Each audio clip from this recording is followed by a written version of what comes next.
Diam-diam susul suaminya yang dinas di luar kota untuk beri kejutan ulang tahun. Dia syok saat tahu suaminya ternyata Hana duduk di teras rumah sederhana mereka di Jakarta, ditemani secangkir teh hangat dan suara burung yang bersahutan dari pepohonan sekitar. Udara pagi masih sejuk, dan matahari belum benar-benar terbit sempurna. Ia menikmati pagi dengan damai, seperti rutinitas yang sudah menjadi kebiasaannya sejak Fajar, suaminya, mulai dinas di luar kota 2 tahun lalu. Sudah 7 tahun mereka menikah. Perjalanan panjang yang penuh kenangan. Dari awal merintis rumah tangga dengan segala keterbatasan, hingga kini perlahan mulai menata kehidupan yang lebih stabil. Fajar, suaminya, adalah seorang pegawai negeri sipil yang kini ditempatkan di Makassar.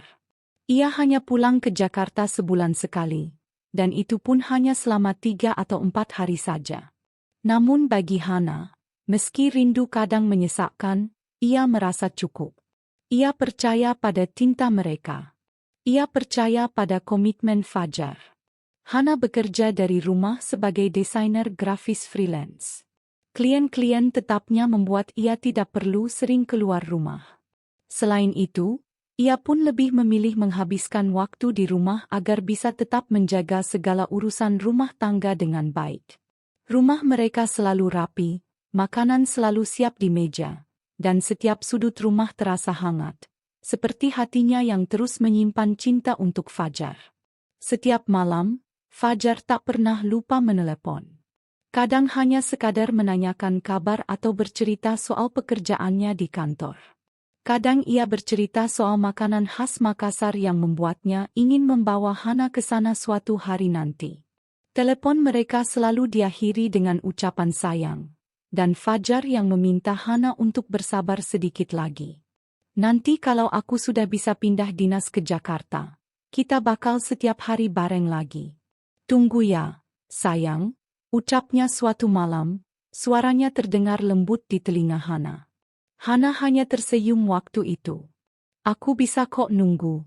Yang penting kamu sehat di sana, jawabnya sambil mengusap layar ponsel, seolah bisa menyentuh wajah suaminya dari kejauhan. Mereka memang LDR, tapi rasa cinta itu tak pernah hilang. Bahkan seolah semakin kuat. Setiap akhir bulan, Fajar akan pulang membawa oleh-oleh dari Makassar. Kadang kue-kue khas daerah, kadang kain tenun yang cantik, atau bahkan hanya sebuah gantungan kunci dengan bentuk kapal pinisi. Hal-hal kecil itu sangat berarti bagi Hana. Itu bukti bahwa Fajar selalu ingat dirinya. Saat Fajar pulang, rumah mereka akan kembali hidup. Tawa Fajar yang memenuhi ruang tamu, suaranya yang menyanyi saat mandi, dan cerita-ceritanya yang tiada habis membuat rumah itu seperti mendapatkan kembali jiwanya. Dan Hana tak pernah lelah menyambut kedatangannya dengan senyum lebar, pelukan hangat, dan hidangan favorit Fajar di meja makan. Tetangga-tetangga pun mengenal Hana sebagai istri yang setia dan ramah. Mereka sering melihat Hana berjalan sendiri ke minimarket atau mengantar makanan ke ibu-ibu yang tinggal sendirian. Meski hidup berdua tanpa anak, Hana tidak pernah terlihat murung. Ia selalu ceria, menyapa siapapun yang ditemuinya. Ia menjalani hidup dengan ikhlas dan penuh syukur. Hari-harinya penuh dengan kesibukan kecil. Kadang ia menyiram bunga-bunga di halaman depan, kadang mengerjakan pesanan desain dari klien. Sesekali ia membuat konten sederhana tentang dekorasi rumah atau tips merapikan dapur dan membagikannya ke media sosial. Ia tidak terkenal, tapi cukup puas dengan interaksi positif yang ia terima dari para pengikutnya. Hana juga rajin mencatat pengeluaran rumah tangga. Ia tidak ingin membebani Fajar dengan hal-hal yang tidak perlu. Meski Fajar selalu bilang, kalau butuh apa-apa, bilang ya, jangan ditahan. Hana tetap berusaha mandiri dengan penghasilannya. Ia merasa sudah cukup dengan apa yang mereka punya. Baginya, kebahagiaan tidak harus selalu diukur dari seberapa mewah hidup yang dijalani. Sesekali, saat rindu benar-benar tidak bisa ditahan, Hana akan menatap foto pernikahan mereka yang tergantung di ruang keluarga. Ia akan mengingat hari itu, saat Fajar menatapnya dengan penuh cinta di pelaminan. Ia ingat betul janji yang diucapkan Fajar, untuk selalu setia, untuk selalu ada, dalam suka dan duka. Janji itu menjadi pegangan hidupnya, jangkar yang membuat hatinya tetap tenang meski badai rindu datang bertubi-tubi. Suatu sore, ketika ia sedang menyetrika baju di ruang tengah, ponselnya berdering. Nama Fajar muncul di layar. Hana tersenyum, segera mengangkatnya. "Halo, sayang," suaranya lembut, penuh rindu yang ditahan-tahan. "Halo, istriku tersayang. Lagi ngapain?" tanya Fajar di seberang. Suaranya terdengar sedikit letih. "Nyetrika baju." "Kamu udah makan?" jawab Hana sambil duduk di kursi. "Belum, ini baru selesai rapat. Tadi capek banget." "Tapi dengar suara kamu langsung segar lagi," kata Fajar diselingi tawa kecil. Obrolan mereka berlangsung lama. Seperti biasa, penuh candaan, penuh perhatian. Mereka bicara tentang rencana Fajar untuk pulang akhir pekan depan. Hana sudah mulai membuat daftar belanjaan untuk memasak masakan favorit Fajar. Sop buntut, ayam woku, dan puding coklat kesukaan suaminya sudah tercatat rapi di buku kecilnya. Hari-hari terus bergulir dalam ketenangan yang seolah tak terganggu. Hingga pada suatu malam, Hana duduk merenung sambil menatap kalender di dinding dapur. Ia baru sadar bahwa minggu depan adalah ulang tahun Fajar. Biasanya Fajar tidak pernah meminta dirayakan. Ia hanya ingin makan malam berdua dan sedikit waktu tenang di rumah. Tapi tahun ini, Fajar tidak menyebut soal ulang tahunnya sama sekali. Hana berpikir sejenak. Tiba-tiba ia mendapat ide. "Bagaimana kalau aku beri kejutan? Aku susul dia ke Makassar." Diam-diam, gumamnya pelan. Matanya berbinar. Ia pun mulai merencanakan semuanya. Dari membeli tiket pesawat diam-diam, meminta izin pada klien untuk tidak menerima proyek selama seminggu, hingga menghubungi teman lamanya yang kini tinggal di Makassar untuk menjemput di bandara. Ia tak ingin Fajar tahu apa-apa. Kejutan ini harus sempurna. Semakin dekat hari keberangkatan, semakin bersemangat hati Hana. Ia membayangkan wajah Fajar yang kaget dan bahagia saat melihatnya datang. Mungkin mereka akan menghabiskan waktu bersama di tempat-tempat yang sering diceritakan Fajar. Pantai Losari, Benteng Rotterdam, atau mencicipi makanan khas yang belum sempat Fajar bawa pulang. Hana benar-benar ingin membuat ulang tahun Fajar kali ini menjadi kenangan yang tak terlupakan. Namun dalam benaknya, tak ada sedikit pun kecurigaan. Ia tak menyimpan keraguan terhadap Fajar. Baginya, suaminya itu adalah lelaki paling jujur dan paling bisa dipercaya. Tidak ada alasan untuk merasa curiga. Tidak ada tanda-tanda aneh. Fajar tetap menelepon seperti biasa, tetap bilang rindu, tetap bilang cinta. Semuanya terlihat begitu sempurna. Hari keberangkatan pun tiba.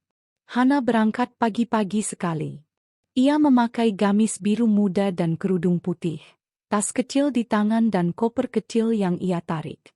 Di dalam koper itu ada kue ulang tahun buatan sendiri yang ia bungkus rapi, serta hadiah kecil.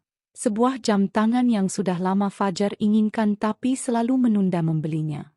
Di pesawat, Hana duduk di dekat jendela. Ia tersenyum sendiri membayangkan betapa bahagianya nanti. "Aku akan bilang, 'Selamat ulang tahun, sayang. Ini hadiah dari istrimu yang tak bisa jauh darimu,' gumamnya sambil memegang kotak hadiah. Ia tidak tahu bahwa langkah-langkah penuh cinta dan kejutan yang ia susun dengan tulus itu justru akan membawanya pada kenyataan paling pahit dalam hidupnya. Tapi untuk sekarang, Hana masih tenggelam dalam dunianya yang tenang. Dunia yang ia yakini dipenuhi cinta sejati dari seorang suami yang katanya rindu setiap malam. Dan hari ini adalah awal dari perjalanan cinta yang tak lagi sama. Hari-hari terasa semakin cepat berlalu bagi Hana. Setelah menghabiskan akhir pekan dengan menyusun laporan kerja dan mengurus taman kecil di belakang rumah, Hana membuka kalender digital di ponselnya.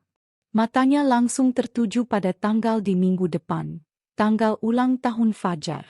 Sudah hampir 7 tahun mereka menikah, dan tahun ini adalah tahun kedua Fajar melewatkan ulang tahunnya jauh dari rumah. Biasanya, mereka hanya saling bertukar doa dan ucapan lewat telepon atau video call. Terkadang Hana mengirimkan hadiah lewat jasa kurir, dan Fajar pun selalu mengirim foto dirinya tersenyum sambil memegang kado yang diterima. Tapi tahun ini berbeda. Ada dorongan kuat dalam hati Hana untuk melakukan sesuatu yang lebih dari biasanya. Aku ingin melihat wajah Fajar langsung saat ulang tahunnya. Aku ingin berada di sana, memeluknya, dan merayakan hari spesialnya seperti dulu. Gumam Hana sambil menatap foto pernikahan mereka yang tergantung di dinding ruang tamu. Wajahnya tampak berbinar. Ada semangat yang tumbuh dari dalam dirinya. Semangat untuk memberi kejutan istimewa kepada orang yang paling dicintainya. Tanpa pikir panjang, Hana membuka laptopnya dan mulai merancang rencana. Ia mengetik dengan cepat, mencari penerbangan dari Jakarta ke Makassar, kota tempat Fajar sedang berdinas. Jantungnya berdebar ketika melihat jadwal penerbangan yang cocok. Ia menemukan penerbangan pagi di hari ulang tahun Fajar. Waktu yang pas, pikirnya. Ia bisa tiba di sana sebelum sore dan langsung menuju tempat Fajar tinggal atau ke kantornya. Surprise yang sempurna, ucapnya dengan senyum kecil di bibir. Setelah memastikan jadwal, Hana segera mengajukan cuti ke kantornya. Ia bekerja sebagai desainer grafis freelance di sebuah perusahaan digital. Dan meski kebanyakan tugasnya bisa dilakukan dari rumah, kali ini ia ingin fokus penuh untuk perjalanan ini. Ia mengetik email permohonan cuti dengan alasan, keperluan keluarga mendesak. Dan tak lama kemudian, atasannya membalas dengan persetujuan yang hangat. Langkah selanjutnya adalah memesan hotel. Hana memutuskan untuk tidak menginap di rumah dinas Fajar. Ia ingin menjaga elemen kejutan hingga detik terakhir. Ia memilih hotel yang cukup dekat dari kantor Fajar, tempat yang bisa dijangkau dalam beberapa menit menggunakan taksi online. Setelah beberapa pertimbangan, ia memilih kamar dengan pemandangan kota dan fasilitas yang nyaman. Begitu selesai memesan hotel, Hana pun mulai memikirkan hadiah. Fajar bukan tipe pria yang senang barang-barang mewah. Ia lebih menghargai hal-hal yang punya nilai emosional. Akhirnya Hana memilih untuk membuat scrapbook berisi kenangan mereka selama 7 tahun menikah. Foto-foto, tiket nonton bioskop pertama mereka, tulisan tangan Hana yang berisi puisi-puisi lama yang dulu ia kirimkan lewat surat, hingga gambar-gambar kecil dari momen sederhana yang pernah mereka jalani. Ia menghabiskan 2 malam menyusun scrapbook itu. Kadang ia tertawa sendiri saat melihat foto-foto lama mereka yang konyol. Kadang matanya berkaca-kaca mengingat betapa mereka pernah saling menguatkan di masa sulit. Sambil menempelkan gambar dan menulis narasi di tiap halaman, Hana merasa seolah sedang menjahit ulang kisah cinta mereka. Selain scrapbook, Hana juga membeli jam tangan kulit berwarna coklat tua, model klasik yang menurutnya sangat cocok dengan kepribadian Fajar yang tenang dan elegan. Ia meminta agar jam itu diukir inisial mereka di bagian belakang, HF. Setiap kali membayangkan rencana kejutan ini, hati Hana terasa hangat. Ia membayangkan Fajar terkejut melihatnya muncul tiba-tiba di depan pintu rumah atau kantornya. Matanya membelalak, lalu tersenyum lebar seperti anak kecil. Ia bisa membayangkan Fajar memeluknya erat dan mengucapkan, "Ini kejutan terbaik dalam hidupku." Harapan seperti itu terus menggelayuti pikirannya hingga membuatnya tak sabar menanti hari itu tiba. Namun di balik rasa bahagia yang mendominasi, ada sedikit kegelisahan yang tidak bisa dihindari. Hana sadar bahwa selama beberapa minggu terakhir, Fajar tidak terlalu sering menelepon seperti biasanya. Kadang-kadang ia hanya membalas pesan Hana dengan singkat atau menjawab telepon dengan suara lelah. Tapi Hana menepis pikiran buruk itu. Ia meyakinkan dirinya bahwa Fajar mungkin hanya sedang sibuk, tekanan pekerjaan sedang tinggi, atau sedang merasa penat. Makanya, kejutan ini pasti akan jadi penyemangat buat dia. Gumamnya sambil memeluk scrapbook yang sudah selesai dihias. Beberapa hari menjelang keberangkatannya, Hana semakin sibuk mempersiapkan diri. Ia menyetrika pakaian terbaiknya, mempersiapkan makeup, dan mengecek ulang semua dokumen perjalanan. Ia menyimpan semua barang-barang kejutan di koper kecil berwarna biru muda. Ia bahkan mencetak foto kecil mereka dan menuliskannya di bagian belakang. Untuk suamiku tersayang, yang telah menjadi rumah bagi hatiku. Malam sebelum hari keberangkatan, Hana duduk di teras rumahnya. Ia menatap langit malam Jakarta yang bertabur bintang, berharap hari esok akan menjadi hari yang penuh kebahagiaan. Ia memejamkan mata dan berdoa dalam hati. Ya Allah, semoga semua lancar. Semoga kejutan ini membuat Fajar bahagia. Aku hanya ingin melihatnya tersenyum. Ia tidur dengan perasaan campur aduk, bahagia, cemas, dan penuh harapan. Pagi harinya, Hana bangun lebih awal. Ia mempersiapkan diri dengan semangat.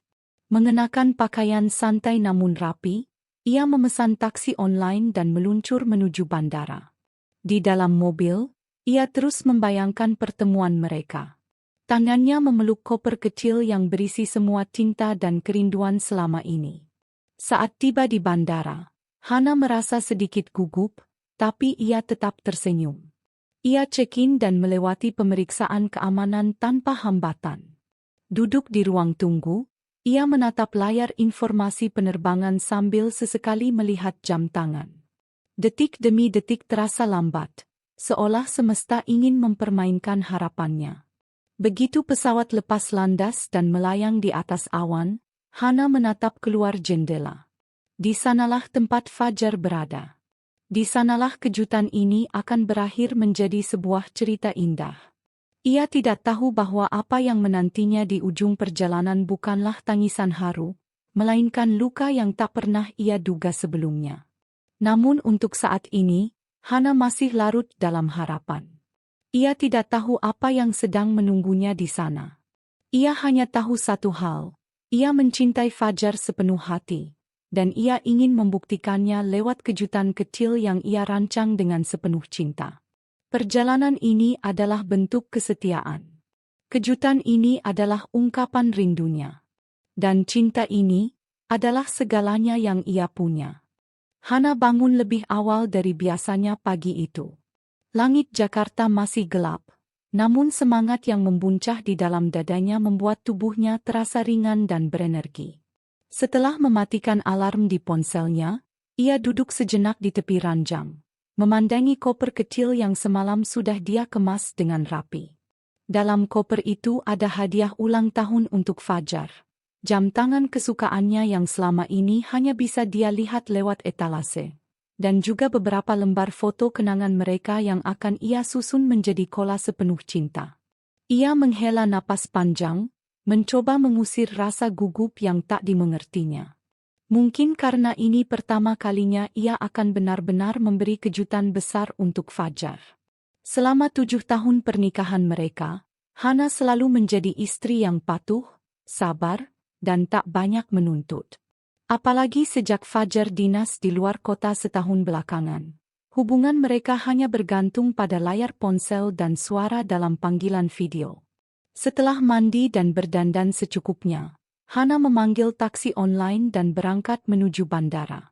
Perjalanan menuju Bandara Soekarno-Hatta dipenuhi kesunyian yang menenangkan. Ia menatap keluar jendela, membayangkan seperti apa reaksi Fajar nanti. Apakah Fajar akan terkejut? Apakah dia akan langsung memeluknya seperti di film-film drama yang sering mereka tonton bersama dulu? Sesekali senyum kecil mengembang di bibir Hana. Ia bahkan sempat menulis surat kecil yang ia sisipkan di dalam kotak kado, berisi ungkapan cinta yang sederhana tapi dalam. Selamat ulang tahun, suamiku. Semoga hari ini menjadi awal kebahagiaan baru untuk kita. Terima kasih telah menjadi rumah untukku selama 7 tahun ini. Aku mencintaimu. Sesampainya di bandara, Hana melangkah dengan mantap ke arah boarding gate. Tiket sudah di tangan, koper sudah masuk bagasi, dan dia pun hanya tinggal menunggu waktu keberangkatan. Duduk sendirian di ruang tunggu membuat pikirannya terbang ke berbagai kenangan bersama Fajar. Bagaimana mereka dulu bertemu di kampus, saling jatuh cinta tanpa banyak drama, lalu memutuskan menikah tanpa pesta mewah. Hana mengingat jelas hari-hari pertama mereka tinggal bersama. Fajar yang suka membuat lelucon receh saat sarapan, atau malam-malam ketika mereka mengobrol sambil menonton acara TV meskipun sama-sama mengantuk. Semua kenangan itu seolah datang silih berganti seperti kilasan film yang ditayangkan kembali dalam pikirannya. Tak terasa pengumuman keberangkatan pun terdengar. Hana segera berdiri dan mengikuti antrian penumpang menuju pesawat. Ia duduk di kursi dekat jendela, menatap langit yang mulai berubah warna. Dalam diam, ia mengucap doa sederhana agar perjalanan ini lancar dan perasaannya tidak salah. Ia yakin bahwa suaminya akan bahagia melihat kehadirannya. Selama penerbangan, Hana membuka album kecil yang ia bawa. Di dalamnya tersimpan foto-foto dari awal pernikahan mereka, dari bulan madu ke Bali, hingga momen sederhana seperti saat mereka belanja bulanan bersama. Ia sempat tertawa pelan melihat ekspresi Fajar yang cemberut karena disuruh diet, atau wajah polosnya saat mencoba memasak pertama kali dan gagal total. Hana pun sempat menulis catatan kecil di belakang setiap foto. Ini waktu kamu bilang aku satu-satunya wanita yang bisa kamu ajak ngobrol sampai pagi. Dan di foto lain, hari kamu bilang mau punya anak 3, padahal gendong boneka aja kamu takut. Kenangan-kenangan itu membuat hati Hana semakin hangat, seolah mengukuhkan bahwa cintanya tidak pernah salah alamat. Setibanya di bandara tujuan, Makassar, Hana langsung menghirup udara pagi yang terasa sedikit asing, namun tetap menyenangkan. Ia menghubungi taksi bandara dan menunjukkan alamat hotel tempat ia sudah memesan kamar. Dari balik jendela mobil, ia melihat jalanan yang sibuk, namun pikirannya hanya tertuju pada satu hal. Wajah Fajar yang akan ia lihat dalam waktu beberapa jam ke depan. Di hotel, Hana beristirahat sejenak sambil menyusun rencana. Ia tahu dari percakapan terakhir mereka bahwa hari ini Fajar sedang tidak terlalu sibuk. Aku kerja setengah hari aja, sayang. Soalnya besok ulang tahun, aku mau istirahat banyak. Begitu katanya lewat telepon 2 malam lalu. Hana tersenyum, merasa semuanya berjalan sesuai rencana. Ia kemudian menyusun kotak hadiah, menempelkan foto-foto dan menyusun kolase dengan hati-hati. Ia memilih foto-foto paling bermakna, lalu menuliskan kutipan manis dengan spidol emas di sekeliling bingkainya. Waktu berjalan perlahan, namun hati Hana tak sabar menantikan momen pertemuan mereka. Ia sudah menyiapkan rencana untuk menelepon Fajar dari dekat rumah dinasnya, lalu membuat kejutan dengan muncul tiba-tiba sambil membawa kado dan kolase. Ia membayangkan mereka akan memeluk, tertawa. Mungkin Fajar akan menangis karena terharu. Sore hari, Hana pun menyempatkan diri berkeliling sebentar di sekitar hotel, membeli bunga segar dan pita tambahan untuk menghias kotak hadiah. Tak ada satupun hal yang ia lewatkan. Ia ingin momen ini menjadi sempurna. Malamnya, Hana memandangi jam tangan yang akan ia berikan. Ini hadiah dari aku, karena kamu selalu bilang waktu itu berharga. Gumamnya pelan sambil menyentuh permukaan kaca jam yang elegan. Ia memandangi langit-langit kamar sambil menatap ponselnya. Di layar, ada banyak pesan dari Fajar yang selama ini begitu manis. Aku kangen, sayang. Aku pengen cepet pulang ke kamu. Dan yang paling sering, tolong jaga diri baik-baik, aku selalu mikirin kamu. Kalimat-kalimat itu menggema di benaknya, seperti lagu lama yang mengiringi perjalanan hatinya sejak pagi tadi. Hana yakin, cinta mereka kuat. Ia tak pernah punya alasan untuk meragukan Fajar. 7 tahun bukan waktu yang sebentar. Sebelum tidur, Hana mengirim pesan ke Fajar seperti biasa. Pura-pura tidak tahu bahwa esok hari adalah hari spesialnya. Selamat tidur, sayang. Semoga harimu besok menyenangkannya. Aku rindu. Ia mematikan lampu, lalu menarik selimut. Dalam remang cahaya kamar hotel yang tenang, Hana menutup matanya dengan senyum mengembang. Ia tidak tahu bahwa esok pagi yang ia nanti dengan cinta akan menjadi pagi yang mengubah hidupnya selamanya. Namun untuk malam ini, biarlah harapan tetap menyala. Sebab yang ia tahu, cinta yang tulus selalu layak diperjuangkan. Dan tak ada perjalanan yang sia-sia jika tujuannya adalah orang yang dicintai. Langit Makassar menyambut Hana dengan sinar matahari yang hangat dan langit biru cerah. Begitu pesawat mendarat dengan lembut di landasan, Hana menatap keluar jendela, mencoba menenangkan detak jantungnya yang sejak tadi berdegup kencang. Ada perasaan campur aduk yang tak bisa ia jelaskan. Antara gugup, senang, dan penuh harapan. Ia menarik napas panjang dan tersenyum pada dirinya sendiri. Akhirnya sampai juga, gumamnya pelan. Hana segera mengambil koper kecilnya dari bagasi kabin dan berjalan menuju pintu keluar bandara. Ia mengenakan blus putih sederhana dan celana panjang krem yang nyaman. Wajahnya polos tanpa riasan tebal, namun terlihat segar dan semangat. Ia sudah memesan taksi online yang siap mengantarnya menuju hotel tempat ia akan menginap selama 2 hari ke depan. Selama di perjalanan, matanya menatap lekat pemandangan kota yang asing baginya namun terasa dekat karena ini adalah kota tempat suaminya menghabiskan sebagian besar waktunya. Jalanan yang cukup ramai dengan aktivitas sore, deretan toko dan warung makan khas Makassar, serta rimbunnya pepohonan di pinggir jalan, semua membuat Hana semakin yakin bahwa perjalanannya kali ini akan menjadi pengalaman yang tak terlupakan. Besok pagi, aku akan datang ke kantornya. Dia pasti kaget melihat aku muncul tiba-tiba, ucap Hana dalam hati sambil tersenyum senang. Setibanya di hotel, Hana disambut dengan ramah oleh resepsionis. Ia memesan kamar dengan pemandangan menghadap ke arah laut. Permintaannya khusus karena ia ingin malam ini menikmati suasana tenang sambil menulis surat kecil untuk Fajar. Kamar hotelnya cukup nyaman, dengan dekorasi hangat dan aroma lembut dari pengharum ruangan yang menenangkan. Hana meletakkan kopernya, membuka tirai jendela, dan duduk di sofa dekat balkon. Ia menghela napas panjang, menikmati momen sunyi di tengah rencananya yang penuh semangat. Setelah membersihkan diri dan mengganti pakaian, ia berbaring sebentar untuk beristirahat. Perjalanan yang cukup melelahkan membuat tubuhnya sedikit lelah, tapi hatinya tetap bersemangat.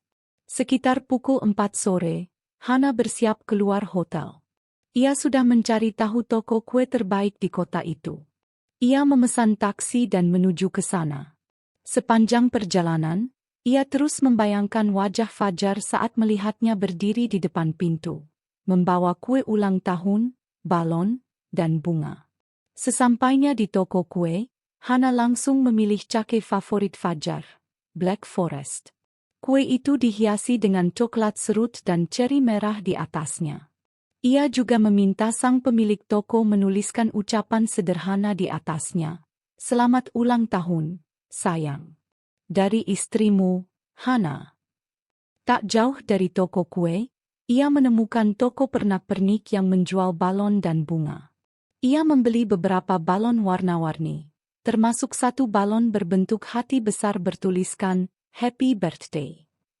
Kemudian, ia masuk ke toko bunga dan memilih sebuket mawar putih dan merah yang cantik. Penjual bunga bahkan menawarkan untuk membungkusnya dengan pita emas, yang membuat buket itu terlihat makin elegan. Saat kembali ke hotel dengan kedua tangan penuh barang-barang kejutan, Hana merasa seperti perempuan paling beruntung di dunia. Wajahnya berseri-seri. Ia menaruh semua kejutan itu di atas meja kamar hotelnya, lalu mengambil ponsel untuk melihat foto-foto lama yang ia bawa. Ia mulai menyusun kolase kenangan manis itu di sebuah papan kecil yang bisa dilipat. Foto-foto dari pernikahan mereka, liburan pertama ke Bali, saat Fajar pertama kali mencium keningnya di hari ulang tahunnya, dan momen saat mereka tertawa menonton film horor bersama di rumah. Semua foto itu ditempel rapi dan diberi hiasan kecil berbentuk hati dari kertas yang ia bawa dari rumah. Setelah semuanya siap, Hana duduk di depan cermin dan menatap bayangannya sendiri. Ia tersenyum lembut, sambil merapikan rambut dan menyemprotkan parfum favorit Fajar ke leher dan pergelangan tangannya. "Aku tidak sabar melihat wajahmu besok, Fajar," bisiknya lirih sambil memejamkan mata. Malam itu, Hana tidur dengan perasaan penuh harap. Di kepalanya berputar-putar imajinasi tentang bagaimana Fajar akan memeluknya dengan hangat, mungkin menangis terharu, atau tertawa bahagia sambil mengangkatnya berputar-putar seperti di film-film romantis. Ia tidak tahu bahwa kedatangannya kali ini bukan hanya akan mengejutkan Fajar, tapi juga mengguncang seluruh isi hatinya. Namun untuk malam ini, Hana memilih menikmati ketenangan, tanpa tahu badai sedang menunggunya esok hari. Dan di bawah langit Makassar yang cerah, dengan kue ulang tahun, bunga, balon, dan kolase kenangan sebagai saksi, Hana benar-benar percaya bahwa tinta yang ia bawa akan menyatukan mereka kembali dalam pelukan hangat dan air mata kebahagiaan. Namun, takdir terkadang punya cara lain untuk menjawab harapan manusia. Dan Hana sebentar lagi akan mengetahuinya. Langit mulai berwarna jingga ketika Hana melangkah keluar dari hotel dengan hati berdebar-debar. Di tangannya ada kotak kue ulang tahun yang dibungkus rapi dan sebuah kantong kecil berisi balon serta hadiah yang telah ia persiapkan jauh-jauh hari. Ia mengenakan blus putih sederhana yang dipadukan dengan celana panjang abu-abu, dandanan ringan di wajahnya dan seulas senyum gugup terpancar jelas. Dalam benaknya, ia membayangkan momen manis saat Fajar melihat dirinya muncul tiba-tiba di depan kantor dengan membawa semua kejutan itu. Dengan naik taksi online, Hana menuju kantor tempat Fajar bekerja, sebuah gedung 5 lantai yang tampak modern dan terletak di pusat kota. Ia menatap bangunan itu dengan kagum dan berdebar, membayangkan bagaimana Fajar menjalani hari-harinya di dalam sana. Ia turun dari mobil, merapikan rambutnya, dan menggenggam kue itu lebih erat, lalu melangkah masuk ke dalam lobi dengan percaya diri. "Selamat sore, Ibu. Ada yang bisa kami bantu?" sapa satpam ramah di meja resepsionis. "Saya ingin bertemu dengan Pak Fajar." "Saya istrinya," jawab Hana sopan, berusaha menahan senyumnya agar tak terlalu mencolok. Petugas resepsionis memeriksa daftar kehadiran, lalu mengangkat wajahnya. "Oh, maaf Bu, Pak Fajar hari ini pulang lebih awal. Katanya anaknya sedang demam, jadi buru-buru pulang." "Dad." Hana merasa seperti ada sesuatu yang menghantam dadanya. "Anak? Demam?" Ia berusaha tetap tersenyum, tapi pikirannya seketika kusut. "Maksudnya, anaknya?"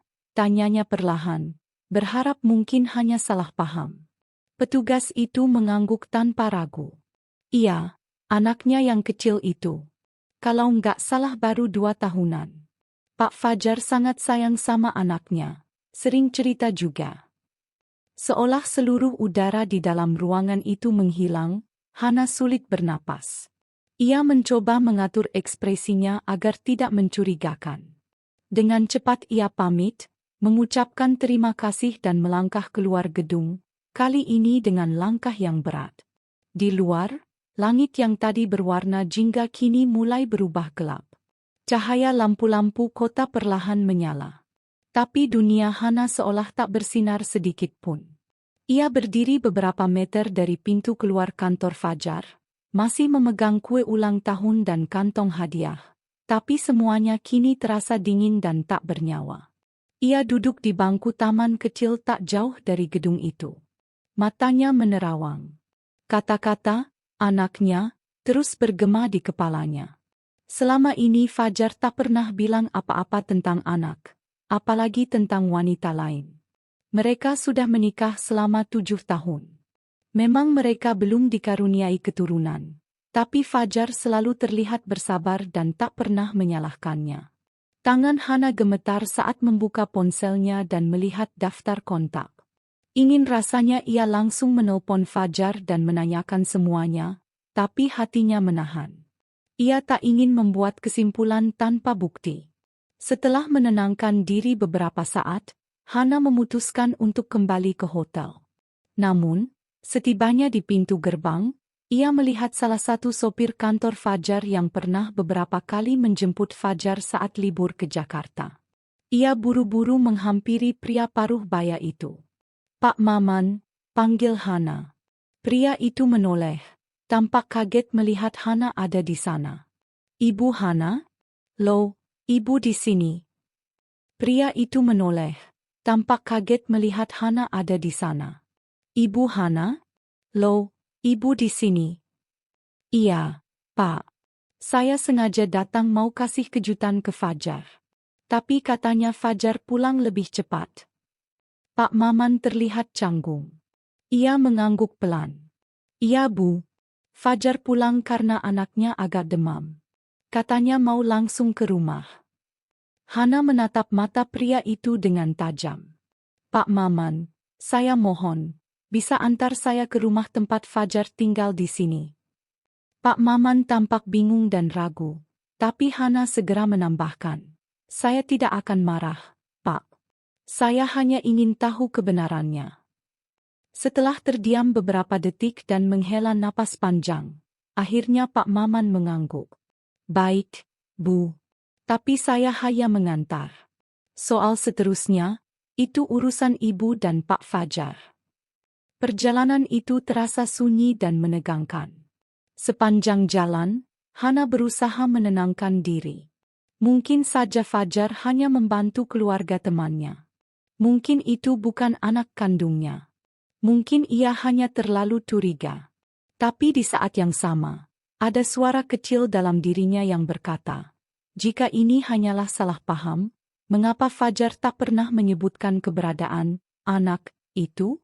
Sekitar 30 menit kemudian, mobil berhenti di sebuah kompleks perumahan menengah ke atas. Suasana lingkungan terlihat tenang, rumah-rumah rapi berjajar, dan lampu-lampu halaman menyala temaram. Pak Maman menunjuk ke sebuah rumah 2 lantai di ujung blok. "Itu rumahnya, Bu," katanya pelan. Hana menatap rumah itu. Dari luar terlihat biasa saja, tapi bagi Hana, itu kini seperti tempat yang menyimpan rahasia besar tentang hidupnya. Ia mengucapkan terima kasih kepada Pak Maman dan turun dari mobil dengan kaki yang gemetar. Ia berjalan pelan ke arah rumah itu, kue dan hadiah masih di tangannya. Detak jantungnya berdetak begitu cepat. Tangannya dingin, keringat dingin mengucur di punggung. Dari balik pagar, Hana melihat ada sepeda roda 3 kecil di halaman. Jantungnya semakin sakit. Benarkah Fajar, suaminya, punya anak kecil di sini? Ia menatap rumah itu, memandangi pintunya. Ingin rasanya mengetuk, ingin rasanya berteriak. Tapi ia memilih menunggu sejenak di seberang jalan, menyembunyikan diri di balik pohon besar sambil mengamati. Tak lama kemudian, pintu rumah terbuka. Keluar seorang perempuan muda, mengenakan daster, menggendong seorang balita yang tampak baru saja selesai mandi. Wajah anak itu mirip. Sangat mirip dengan Fajar. Hana tak bisa menahan air matanya yang jatuh perlahan. Dunia seolah runtuh. Segala harapan dan keyakinannya terhadap kesetiaan Fajar hancur berantakan di depan matanya sendiri. Perempuan itu tampak sedang menenangkan anaknya yang rewel. Lalu, dari dalam rumah, Fajar keluar, mengenakan kaos santai dan celana pendek, dan langsung menghampiri anak itu. Ia mencium kening anak kecil itu sambil berkata, "Nak, ayah udah pulang. Sini, sini sama ayah." Tangis Hana pecah. Tapi bukan tangis keras yang menggema, melainkan tangis diam-diam yang menyesakkan dada. Ia mundur perlahan, tak sanggup lagi menyaksikan lebih jauh. Seluruh tubuhnya lemas, seolah tak memiliki tenaga. Ia berbalik dan berjalan pergi. Kue ulang tahun di tangannya kini terasa begitu berat. Hadiah dan balon yang semula penuh cinta kini tak berarti apa-apa. Semua usahanya, semua niat tulusnya, berubah menjadi luka yang menganga. Malam itu, Hana kembali ke hotel dengan langkah gontai. Ia tak sanggup berbicara pada siapapun. Ia hanya duduk di tepi ranjang, memeluk kue ulang tahun yang kini menjadi simbol dari cinta yang dikhianati. Dan untuk pertama kalinya dalam 7 tahun pernikahan, Hana merasa seperti orang asing dalam kehidupan suaminya sendiri. Hana berdiri di seberang jalan, memegang erat buket bunga yang mulai layu dan tas kecil berisi kado ulang tahun Fajar. Sinar matahari sore yang hangat justru terasa menusuk kulitnya. Jantungnya berdebar tak menentu sejak ia turun dari mobil yang diantar sopir kantor Fajar. Sopir itu hanya berkata singkat, "Biasanya Pak Fajar pulang ke sini kalau sudah sore, Bu." Dan menunjuk rumah kecil bercat krem itu. Rumah itu tampak sederhana, tidak ada yang mencurigakan dari luarnya. Jendela-jendela kecilnya tertutup tirai putih, halaman depannya bersih, dan ada sandal pria dewasa tergeletak di teras. Hanya ada satu motor metik terparkir di pinggir jalan, mungkin milik penghuni rumah. Hana menarik napas panjang. Ia mencoba menghapus semua prasangka dalam hatinya. Mungkin rumah ini hanya tempat singgah. Mungkin Fajar sedang menumpang sementara karena dekat dengan lokasi kerja. Mungkin semua ini hanya kesalahpahaman. Tapi kalimat sopir kantor tadi terus terngiang. Biasanya Pak Fajar pulang ke sini. Hana menunggu. Ia memutuskan untuk tidak langsung mengetuk pintu. Ia ingin memastikan semuanya dulu. Dalam hatinya, ada setitik harap bahwa semua ini hanya salah alamat. Tapi saat suara tangis bayi terdengar samar dari balik rumah itu, tubuh Hana menegang. Ia melangkah pelan ke sisi pohon besar, bersembunyi dalam bayangannya, tetap menatap ke arah rumah itu. Waktu seperti berjalan lambat. Beberapa menit kemudian, pintu rumah terbuka. Seorang wanita keluar sambil menggendong bayi laki-laki yang kira-kira berusia setahun. Wanita itu tampak terburu-buru namun tetap tersenyum sambil mengusap kepala bayi yang masih menangis kecil. Rambutnya terikat seadanya, ia mengenakan daster lembut warna biru langit. Tampak seperti ibu rumah tangga biasa. Tapi bagi Hana, wanita itu adalah potongan teka-teki yang menyesakkan. Hana merasakan perutnya melilit. Matanya tak bisa lepas dari wanita itu. Hatinya mulai dikuasai rasa asing, percampuran antara takut, bingung, dan getir. Ia ingin maju dan bertanya siapa wanita itu. Tapi langkahnya tertahan oleh pemandangan yang terjadi selanjutnya. Fajar keluar dari rumah. Langkahnya santai, mengenakan celana pendek dan kaos oblong. Sangat berbeda dari sosok Fajar yang biasa Hana lihat saat pulang ke Jakarta dengan pakaian kerja rapi dan wangi. Fajar melangkah mendekati wanita itu, lalu tersenyum sambil mengelus kepala bayi yang masih menangis di gendongan ibunya. Wanita itu berkata sesuatu, Hana tak bisa mendengar jelas, tapi setelahnya Fajar mencium kening wanita itu. Penuh kelembutan, penuh rasa sayang. Bunga di tangan Hana jatuh begitu saja. Seperti ada yang meremas jantungnya dengan paksa. Dunia di sekelilingnya terasa membeku, suara-suara menjadi hening. Hanya ada satu hal yang menggema di pikirannya.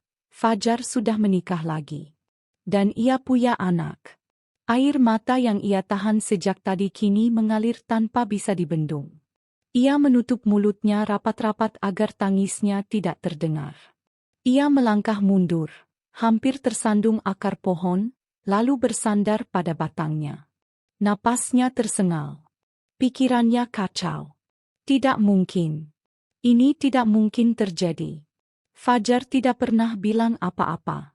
Selama 7 tahun mereka menikah, Fajar tidak pernah sekalipun menunjukkan tanda-tanda bahwa ia punya kehidupan lain. Selalu ada panggilan video, pesan romantis, kata-kata rindu yang terasa tulus. Fajar bahkan pernah berkata, "Hana, kalau bukan karena pekerjaan, aku pasti lebih pilih tinggal bersamamu tiap hari. Tapi sabar ya, demi masa depan kita." Hana percaya sepenuhnya. Ia bahkan selalu membelanya saat orang tuanya menyindir kenapa Fajar jarang pulang. Dan kini, semuanya berubah dalam sekejap. Hana terduduk di tanah berdebu, tak peduli lagi dengan bajunya yang kotor. Ia menangis, bukan hanya karena dikhianati, tapi karena kehilangan arah. Semua kepercayaan yang ia bangun selama ini hancur. Hancur karena satu pemandangan sederhana. Seorang pria mencium wanita lain di depan rumah kontrakan bersama seorang bayi. Setelah beberapa menit, Hana memaksa dirinya berdiri. Tangisnya masih tersendat, tapi ia tidak bisa diam di sana lebih lama. Ia takut Fajar melihatnya dan semuanya akan berubah menjadi kekacauan. Ia ingin memikirkan semuanya dulu. Ia ingin memastikan apa yang sebenarnya terjadi. Dengan langkah goyah, ia menyusuri trotoar, menjauh dari rumah itu. Setiap langkah terasa berat, seolah ada beban ribuan kilogram di pundaknya. Sesampainya di hotel, Hana langsung masuk kamar tanpa menyapa siapapun. Ia melemparkan tas dan bunga ke atas ranjang, lalu menutup tirai jendela. Dunia di luar terlalu terang untuk luka sebesar ini. Ia duduk di sudut ruangan, memeluk kakinya sendiri, dan kembali menangis dalam diam. Malam itu, Hana tidak makan. Ia hanya menatap kosong pada bingkai foto yang semula ingin ia jadikan kolase kenangan. Foto pernikahan, foto bulan madu, dan foto pertama mereka menyewa rumah kecil di Jakarta. Semua tampak seperti kebohongan kini. Ia mengeluarkan satu persatu foto itu, lalu mengacaknya hingga berserakan di lantai. Kepalanya penuh pertanyaan. Sejak kapan? Siapa wanita itu? Kenapa Fajar bisa begitu tega? Ponselnya terus bergetar. Ada beberapa pesan dari sahabatnya yang menanyakan kabar, tapi Hana tak menjawab.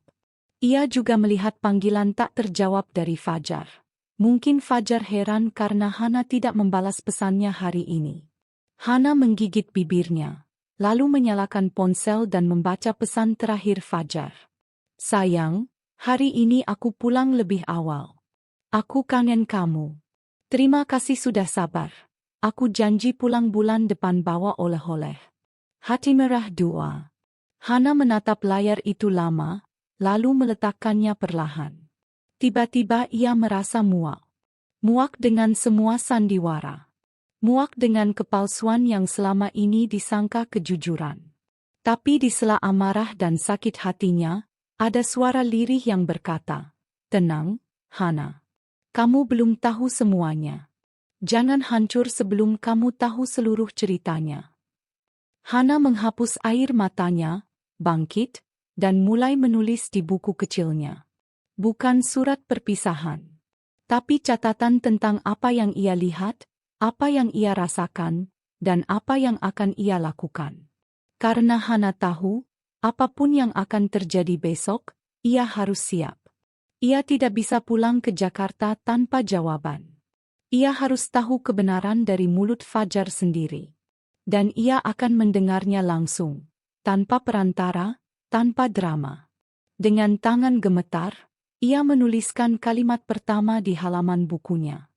"Hari ini aku melihat wajah sebenarnya dari orang yang paling aku percaya. Dan sejak saat itu, aku tahu aku tidak akan pernah sama lagi."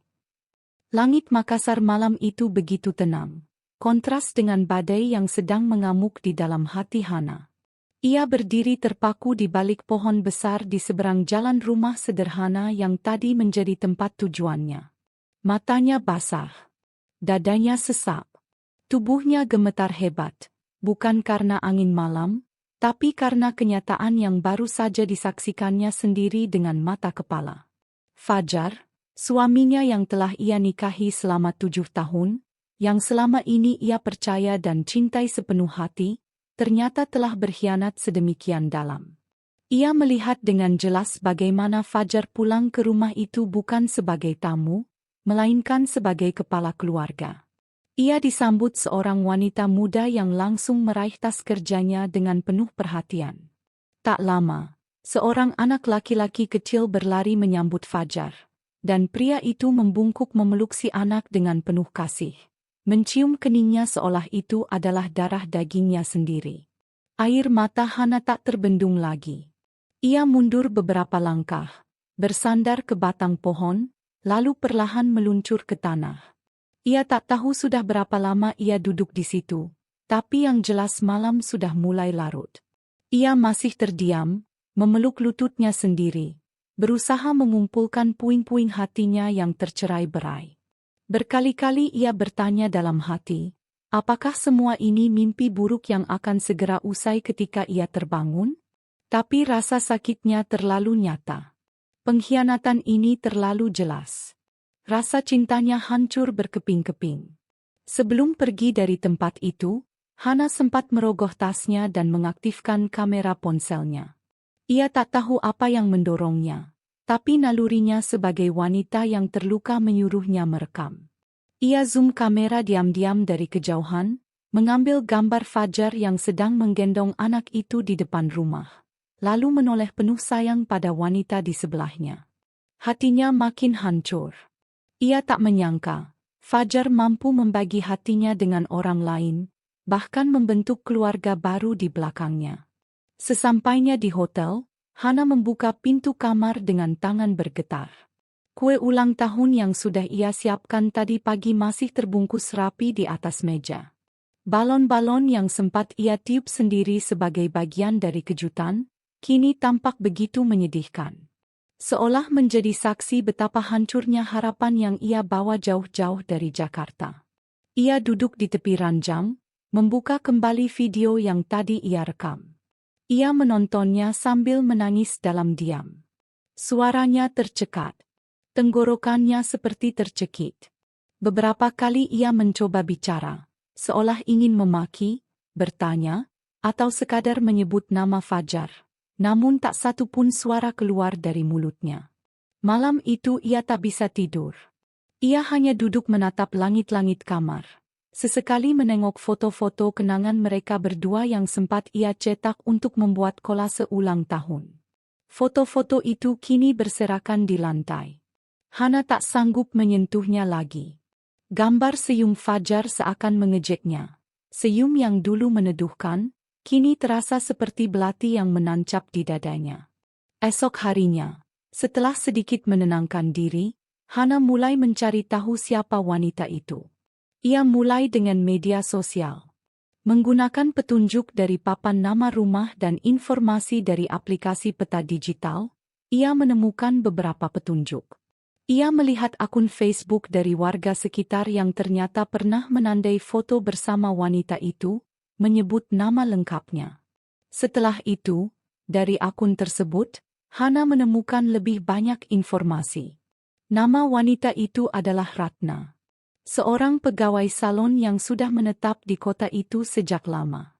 Dan yang membuatnya semakin terpukul, dalam salah satu foto, terlihat Fajar dan Ratna menghadiri sebuah acara keluarga, dan captionnya berbunyi, "Bersyukur punya suami setia dan anak lucu. Semoga langgeng ya, Ratna dan Fajar." Langgeng? Hana terdiam lama membaca caption itu. Tangannya gemetar saat menggulir layar ponselnya. Ia terus menggali informasi, menemukan bahwa Fajar sudah menikah secara sah dengan Ratna hampir 2 tahun lalu. 2 tahun? Artinya, saat Fajar masih pulang ke Jakarta sebulan sekali, saat masih menelponnya dan mengucap, "Aku rindu." Saat itu juga dia sudah berbagi hidup dengan wanita lain. Hana tak habis pikir. Ia mencoba membandingkan semua sikap Fajar selama ini. Apakah pernah menunjukkan gelagat aneh? Tapi tidak. Fajar selalu pandai berkata manis. Ia tak pernah berubah dalam nada suaranya. Masih memanggil Hana dengan sebutan sayang, masih menanyakan kabar harian. Bahkan sesekali mengirim uang tambahan dengan pesan, "Buat kamu jajan manis." Kini semua manis itu terasa seperti racun. Hana merasa jijik dengan semua rayuan itu. Ia merasa dirinya seperti orang bodoh. Dicintai hanya di waktu senggang, disisihkan saat ada keluarga lain yang lebih dekat. Ia membayangkan, jika anak itu berusia hampir 2 tahun, berarti sejak awal kehamilan Ratna pun Fajar sudah menyembunyikan semuanya darinya. Lalu apa arti 7 tahun pernikahannya? Apa arti semua janji yang mereka ucapkan dulu di pelaminan? Perlahan, Hana bangkit dari ranjang. Ia berdiri menghadap cermin dan melihat wajahnya sendiri. Mata sembab, kulit pucat, senyum tak ada lagi. Ia menyentuh pipinya, mencoba meyakinkan dirinya bahwa ia masih ada, masih hidup, masih waras. Tapi hatinya terasa mati. Ia telah dikhianati begitu dalam. "Kenapa kamu tega, Fajar?" bisiknya pada bayangan sendiri. "Aku istrimu, aku percaya sama kamu, kenapa kamu hancurkan semua ini?" Ia kembali duduk, membuka ponsel dan menulis catatan pendek. Bukan pesan untuk Fajar, tapi untuk dirinya sendiri. Ia menuliskan semua perasaannya malam itu, tentang kesedihan, pengkhianatan, dan pertanyaan yang tak kunjung ada jawabannya. Ia hanya ingin meluapkan semuanya, sebelum akhirnya nanti ia memutuskan langkah besar selanjutnya. Hana belum tahu apa yang akan ia lakukan. Tapi yang pasti, malam ini, ia telah tahu segalanya. Dan luka itu akan selalu mengingatkan, bahwa terkadang, kebenaran bukan datang dari pertanyaan, tapi dari langkah diam-diam yang berani. Ia datang untuk memberi kejutan, namun ternyata ia yang justru mendapat tamparan kenyataan. Perlahan, Hana mengambil nafas panjang, menutup mata, lalu membiarkan air matanya mengalir 1 kali lagi. Mungkin terakhir kalinya, untuk Fajar. Untuk semua kenangan yang kini tak lagi indah. Pagi itu, Hana bangun dengan dada sesak. Ia belum tidur semalaman. Matanya sembab, wajahnya pucat, dan napasnya terasa berat. Hatinya bergejolak. Tapi bukan karena sedih semata, melainkan karena dorongan kuat untuk mendapatkan penjelasan. Setelah semua yang ia lihat semalam, Fajar memeluk wanita lain dengan mesra, dan seorang anak kecil memanggilnya ayah. Hana tahu, dirinya harus berhadapan langsung dengan suaminya. Bukan lagi menunggu atau menebak-nebak, melainkan menuntut kebenaran dari mulut orang yang paling ia percaya selama ini. Hana berdiri di depan cermin. Ia merapikan rambutnya dan membubuhkan sedikit bedak agar wajahnya tidak terlalu tampak lelah. Di tangannya, ia menggenggam kotak kue ulang tahun yang semalam belum sempat ia berikan. Ia juga membawa amplop kecil berisi foto-foto dan video yang ia ambil sebagai bukti. Ada dorongan kecil di hatinya yang berharap bahwa semuanya hanyalah kesalahpahaman. Mungkin itu bukan Fajar. Mungkin wanita itu hanya teman. Mungkin anak itu hanya keponakan. Hana masih ingin percaya bahwa rumah tangganya belum hancur. Setelah menenangkan diri selama beberapa menit, Hana memesan taksi dan menuju ke alamat yang ia dapat dari sopir kantor Fajar. Sepanjang perjalanan, jantungnya berdegup kencang. Tangannya berkeringat dingin, dan pikirannya melayang ke masa-masa saat Fajar begitu romantis dan penuh perhatian. Suara Fajar yang biasa ia dengar tiap malam, mengucapkan, "Aku rindu kamu, Hana," kini terdengar seperti racun yang menipu. Mobil berhenti di depan rumah kecil yang asri di sebuah kawasan perumahan tenang. Hana menarik napas panjang. Ia turun dari mobil dan melangkah dengan hati-hati menuju pintu rumah itu. Ia tidak langsung mengetuk. Ia berdiri beberapa detik, mengatur napas, lalu akhirnya mengangkat tangannya dan mengetuk 3 kali. Tak lama kemudian, pintu terbuka. Fajar berdiri di sana. Wajahnya pucat dan matanya membelalak melihat siapa yang datang. "Hana," gumamnya terkejut. Hana tersenyum tipis sambil mengangkat kue ulang tahun. "Selamat ulang tahun, Mas," ucapnya lembut, namun nadanya terdengar getir. Fajar tampak panik. Ia memandang ke belakang, lalu kembali ke Hana. "Kamu, ngapain di sini?" "Boleh aku masuk?" tanya Hana pelan. Fajar ragu sejenak, lalu membuka pintu lebih lebar. Hana melangkah masuk, matanya langsung menelusuri ruangan itu. Rumah itu bersih dan rapi. Di sudut, ada mainan anak-anak. Di meja makan, ada 2 gelas berisi susu dan 1 cangkir kopi. Semua itu terasa asing baginya, namun sangat akrab dengan kehidupan Fajar, yang ternyata tidak ia ketahui. "Kamu datang sendiri?" tanya Fajar gugup. "Ya, aku ingin kasih kejutan. Tapi ternyata, aku yang dapat kejutan duluan," jawab Hana sambil tersenyum getir. Fajar menelan ludah. Ia duduk di sofa dan memandangi Hana dengan wajah tegang. "Hana, aku bisa jelaskan." "Aku belum tanya apa-apa, Mas," sela Hana. Ia membuka tasnya dan mengeluarkan beberapa lembar foto yang diam-diam ia ambil semalam. Foto-foto itu memperlihatkan Fajar menggandeng seorang wanita muda, menggendong seorang anak, dan tersenyum seolah tak punya beban. Hana menyerahkan foto itu. "Kalau kamu mau jelaskan, ini bahan bicaranya."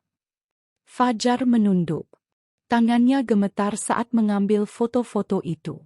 Ia melihat satu persatu, dan wajahnya memucat. Tak ada yang bisa ia bantah. "Aku tahu semuanya sekarang," ujar Hana. "Kamu sudah menikah lagi di sini. Kamu punya anak. Dan selama ini, kamu tetap bersikap seolah hanya aku satu-satunya istrimu." "Maaf," suara Fajar nyaris tak terdengar. "Sejak kapan, Mas?" tanya Hana lirih. Fajar terdiam cukup lama sebelum menjawab. 4 tahun yang lalu." Hana membelalakkan mata. 4 tahun? Ia tertawa sinis. "Berarti waktu kita merayakan ulang tahun pernikahan keempat, kamu sudah menikah lagi di belakangku?"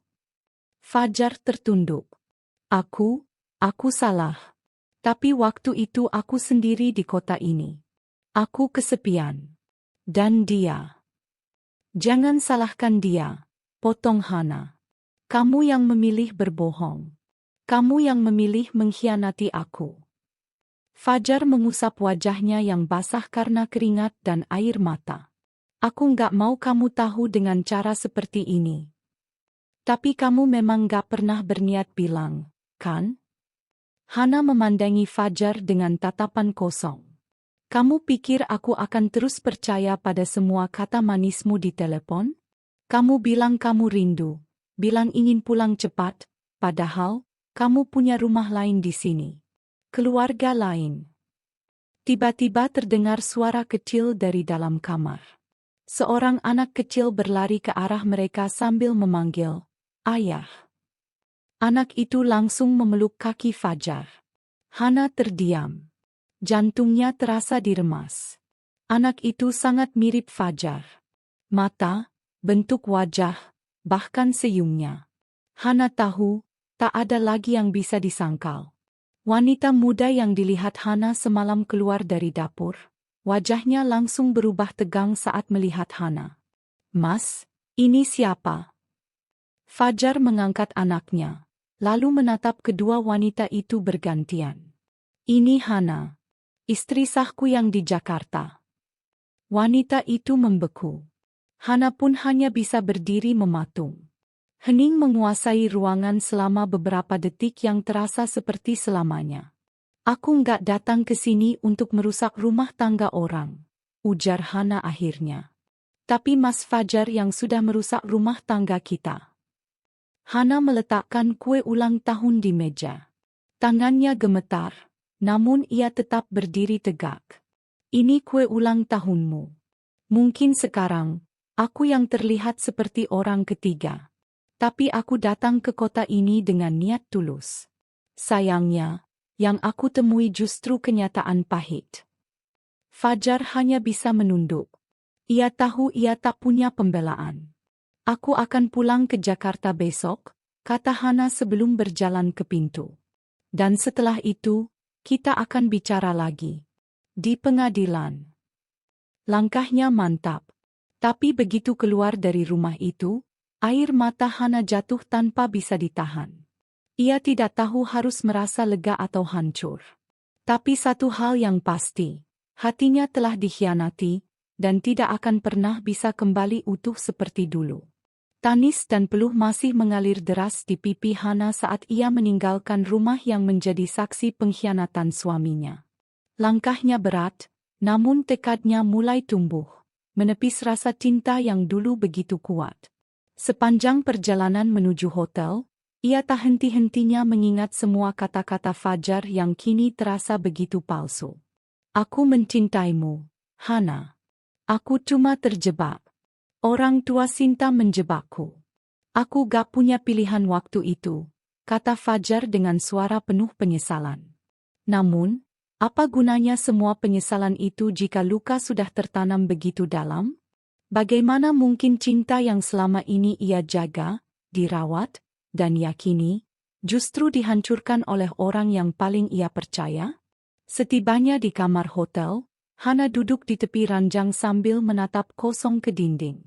Ia masih belum bisa mencerna sepenuhnya apa yang baru saja terjadi. Dalam satu hari, seluruh keyakinan dan kepercayaan yang ia bangun selama 7 tahun bersama Fajar runtuh begitu saja. Ia menarik napas panjang, meraih ponselnya, dan membuka galeri foto. Foto-foto kenangan bersama Fajar terpampang jelas.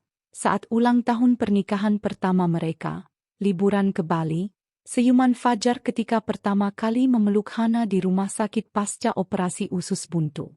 Semua itu kini hanya serpihan dari masa lalu yang menyakitkan. Namun ada satu foto yang ia simpan terakhir.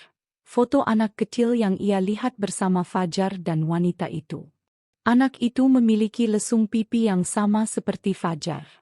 Betapa dunia rasanya runtuh di bawah kaki Hana saat menyadari bahwa itu adalah anak kandung suaminya. Malam itu, Hana tak bisa tidur. Matanya sembab, hatinya penuh luka. Namun di balik luka itu, perlahan ada sesuatu yang menguat. Ia merasa harus segera kembali ke Jakarta, ke tempat di mana ia bisa mengatur semuanya dengan tenang. Ia tak ingin membuat keributan, ia tak ingin menangis di depan Fajar lagi. Tidak. Luka ini terlalu dalam untuk disembuhkan dengan pelukan dan air mata sesaat.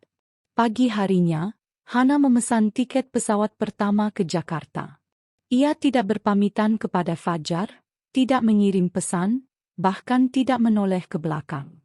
Ia hanya membawa koper, buket bunga yang sudah layu, serta amplop berisi bukti-bukti berupa foto, video, dan rekaman suara Fajar bersama keluarga barunya.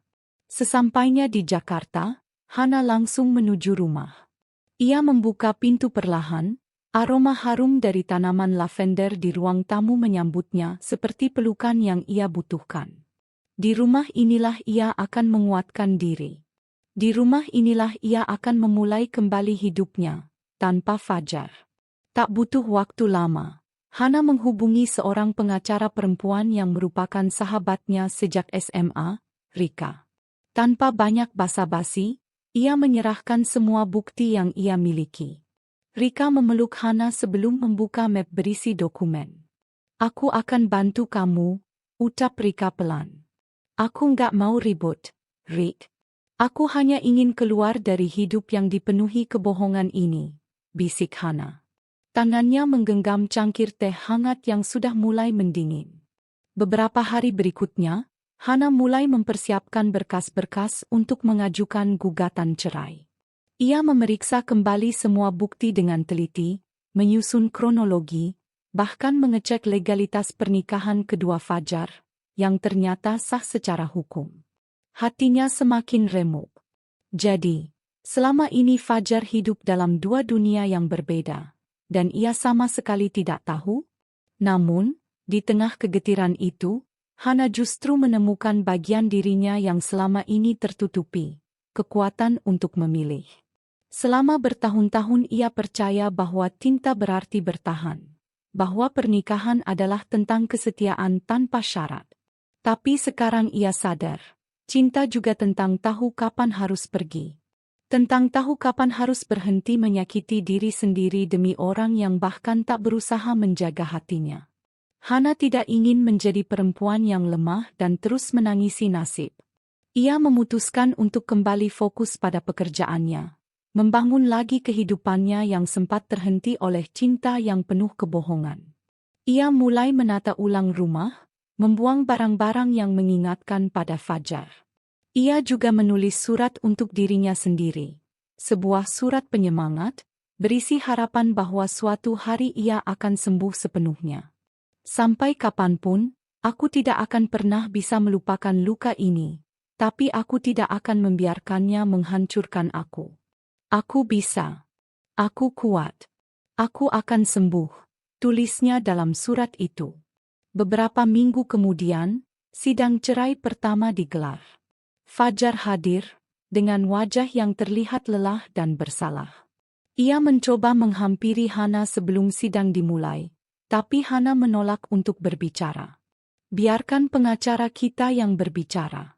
Kita sudah cukup menyakiti satu sama lain, ucap Hana tegas, matanya tak lagi sembab, tapi justru tajam dan penuh ketegasan. Sidang berlangsung singkat. Fajar mencoba mempertahankan rumah tangga mereka, tapi Hana tetap pada pendiriannya. Ia tidak ingin menjadi istri kedua, juga tidak ingin hidup dalam bayang-bayang kebohongan suaminya. Ia memilih untuk pergi, meski itu berarti berjalan sendirian. Sepulang dari sidang, Hana duduk di teras rumah sambil menatap langit senja. Di tangannya ada satu kotak kecil yang dulu berisi cincin pernikahannya. Kini kosong. Tapi hatinya tidak lagi kosong. Ia sudah mengisi kekosongan itu dengan keberanian. Aku pernah mencintai Fajar dengan sepenuh hati, tapi kali ini aku memilih untuk mencintai diriku sendiri, ucapnya pelan, seolah meyakinkan dirinya bahwa luka yang ia bawa hari ini akan menjadi kekuatan di masa depan. Langkah Hana belum selesai. Perjalanannya sebagai perempuan yang dikhianati baru saja dimulai.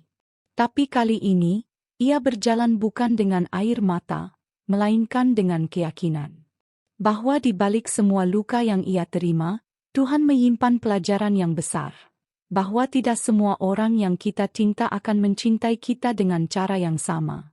Tapi kita selalu bisa memilih untuk berdiri, bahkan setelah jatuh sedalam ini.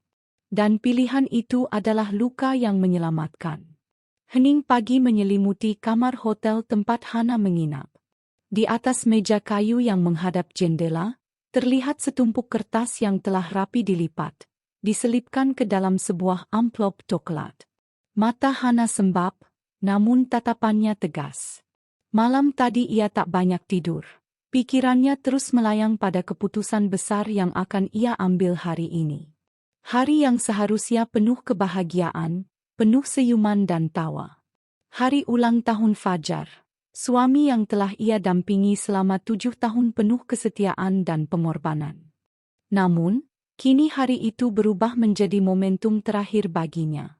Bukan lagi kejutan manis yang akan diberikan, melainkan sebuah akhir. Akhir untuk luka yang tak bisa ia sembunyikan. Akhir untuk kebohongan yang sudah terlalu lama disamarkan dengan panggilan, sayang, dan rindu di ujung telepon. Dengan langkah pelan, Hana mengambil satu kotak kecil dari atas tempat tidur. Isinya adalah sebuah jam tangan yang ia pilih dengan hati-hati. Hadiah ulang tahun yang semula ingin ia berikan langsung sambil memeluk Fajar hangat. Tapi kini, jam itu akan menjadi pengingat waktu. Waktu yang telah habis untuk mereka berdua. Di atas kotak jam itu, ia letakkan amplop surat cerai. Ia menulisnya semalam, dengan tangan bergetar namun hati yang bulat. Dalam surat itu, Hana tak sekadar mengajukan perpisahan secara hukum, tapi juga menguraikan isi hatinya yang selama ini terbungkam. Ia tuliskan semua luka yang disembunyikan di balik senyum. Semua malam panjang yang ia lalui sendiri sambil memeluk rindu yang ternyata tak pernah berbalas utuh. Fajar, tulis Hana dalam suratnya. Aku datang jauh-jauh bukan hanya untuk merayakan ulang tahunmu, tapi juga untuk memastikan bahwa pernikahan kita masih layak untuk diperjuangkan. Tapi ternyata yang kutemukan justru kebenaran pahit. Kamu telah lebih dulu meninggalkanku dalam diam, dengan pernikahan baru dan seorang anak yang tak pernah kau ceritakan. Aku tidak marah karena kau jatuh cinta lagi.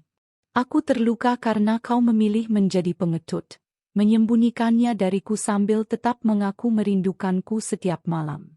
Itu bukan cinta. Itu penghinaan. Tangannya sempat gemetar ketika menulis bagian itu. Tapi Hana tahu, ia tak boleh lagi membiarkan hatinya diinjak oleh seseorang yang tak menghargai ketulusannya. Dalam surat itu, ia juga menuliskan betapa ia selama ini berusaha percaya, berusaha mengerti. Bahwa ia diam karena berharap Fajar jujur. Bahwa ia sabar bukan karena lemah, tapi karena ia benar-benar mencintai suaminya. Namun setiap kepercayaan itu telah dihancurkan oleh satu kebenaran yang tak terbantahkan. Fajar telah memiliki keluarga lain di kota ini. Hana melipat surat itu dengan rapi dan meletakkannya dalam kantong tas yang akan ia titipkan pada resepsionis hotel tempat Fajar biasa menginap saat dinas luar. Bersama surat itu, ia sertakan bukti-bukti yang ia kumpulkan. Foto-foto Fajar dengan wanita lain, akta kelahiran anaknya, dan salinan laporan rumah tangga yang ia minta dari Dinas Catatan Sipil kota itu. Semua itu cukup untuk menjelaskan tanpa perlu lagi konfrontasi yang menyakitkan. Sebelum meninggalkan kamar, Hana sempat menatap dirinya di cermin. Wajahnya pucat, tapi matanya menunjukkan kekuatan yang baru. Ia tahu, hari ini bukan lagi soal Fajar. Ini tentang dirinya. Tentang wanita yang memutuskan untuk berhenti menjadi korban dan mulai memilih untuk sembuh. Ia turun ke lobi hotel dan meminta staf resepsionis untuk mengantarkan paket itu kepada Fajar sore nanti, saat pria itu dijadwalkan menginap kembali untuk agenda rapat bulanan. Ia bahkan menyelipkan catatan kecil pada kotak hadiah, "Selamat ulang tahun, Fajar. Maaf, aku tidak bisa lagi menjadi bagian dari hidupmu." Langkah Hana menyusuri bandara siang itu terasa ringan. Untuk pertama kalinya setelah beberapa hari penuh air mata, ia merasa lega. Ada perasaan lega yang membuncah karena akhirnya ia berani melepaskan. Bukan karena tidak cinta, tapi justru karena ia terlalu mencintai dirinya sendiri untuk terus disakiti. Dalam pesawat yang membawanya kembali ke Jakarta, Hana menatap keluar jendela, melihat awan-awan yang bergerak perlahan. Di pangkuannya tergeletak buku jurnal kecil yang selalu ia bawa kemanapun. Ia membuka halaman baru dan menulis. "Hari ini aku kehilangan seseorang yang dulu kupikir adalah rumahku. Tapi ternyata rumah itu bukan tempat untuk pulang, melainkan tempat aku dibohongi. Aku sedih, ya. Tapi aku juga bangga. Karena aku pergi bukan dengan dendam, tapi dengan kepala tegak. Aku memilih sembuh. Aku memilih hidup yang baru." Sementara itu, sore harinya, Fajar pulang dari kantor dengan langkah cepat. Ia sedikit tergesa karena ingin sampai di hotel tempat ia biasa menginap lebih awal. Hari ini ulang tahunnya, dan ia berharap istrinya menelepon lebih cepat dari biasanya. Ia bahkan sempat merasa sedikit bersalah karena belum sempat memberi kabar bahwa ia tidak bisa menjemput anak tirinya di sekolah karena rapat mendadak. Ketika sampai di hotel, resepsionis memberikannya paket kecil dan sebuah amplop. "Ini dititipkan seseorang untuk Pak Fajar," katanya sambil tersenyum. Fajar mengerit bingung, tapi menerimanya. Saat ia masuk ke kamar, ia duduk di ranjang dan membuka kotak kecil itu terlebih dahulu. Sebuah jam tangan cantik menyambutnya. Lalu ia melihat catatan tangan Hana yang pendek namun menggetarkan. "Selamat ulang tahun, Fajar. Maaf, aku tidak bisa lagi menjadi bagian dari hidupmu." Jantung Fajar berdetak tak karuan. Ia buru-buru membuka amplop yang menyusul di bawahnya. Surat cerai. Dan surat panjang dari Hana. Semakin ia membaca, semakin tangannya bergetar. Ia tidak menyangka Hana bisa mengetahui semuanya. Seluruh kebohongan yang selama ini ia sembunyikan rapat-rapat, kini terkuak tanpa bisa dibantah. Fajar memejamkan mata. Di hadapannya, kue ulang tahun kecil yang tadi ia beli sendiri, kini menjadi simbol perpisahan. Bukan lagi perayaan, melainkan pemakaman sebuah hubungan. Ia menggenggam jam tangan itu, mencoba menahan emosi yang mulai naik ke tenggorokannya. Tapi ia tahu, sudah terlambat. Hana telah pergi, dan mungkin kali ini benar-benar untuk selamanya. Di Jakarta, Hana kembali ke apartemen kecilnya dengan langkah mantap. Ia tak langsung masuk ke dalam, melainkan berdiri sebentar di depan pintu, menarik napas dalam. Segalanya akan berbeda sekarang. Ia akan memulai hidup tanpa Fajar. Tanpa harapan palsu. Tanpa menunggu telepon yang tak kunjung jujur. Tapi ia tahu, dalam keheningan ini, ada suara hati yang mulai bangkit. Suara yang selama ini terpendam oleh cinta buta dan keinginan untuk mempertahankan sesuatu yang sebenarnya sudah runtuh. Hana menyalakan lilin aromaterapi dan duduk di balkon, memandangi langit malam yang mulai bertabur bintang. Ia tak menangis lagi. Ia hanya diam, menikmati kesendirian yang kini terasa jauh lebih jujur daripada kebersamaan yang dipenuhi tipu daya. Aku akan baik-baik saja, bisiknya pada dirinya sendiri. Karena aku layak mendapatkan kebahagiaan yang utuh, bukan sisa dari kebohongan. Dan di hari ulang tahun Fajar itu, Hana tidak hanya mengucapkan selamat tinggal kepada suaminya, tapi juga kepada dirinya yang lama. Dirinya yang terlalu memaklumi, terlalu bertahan, dan terlalu menunggu. Kini, ia memilih menjadi wanita yang kuat, yang berani berkata cukup, dan yang tahu kapan waktunya pergi demi menyelamatkan harga diri. Dalam hidup ini, kita sering diajarkan untuk sabar dan bertahan. Tapi ada kalanya, keberanian terbesar justru terletak pada keputusan untuk melepaskan. Jangan takut untuk memilih dirimu sendiri saat cinta tak lagi jujur. Karena kamu layak dicintai dengan utuh, bukan dengan setengah hati yang dibagi untuk orang lain. Jangan bertahan hanya karena sejarah. Lepaskan, sembuhlah, dan beri ruang bagi kebahagiaan yang sesungguhnya.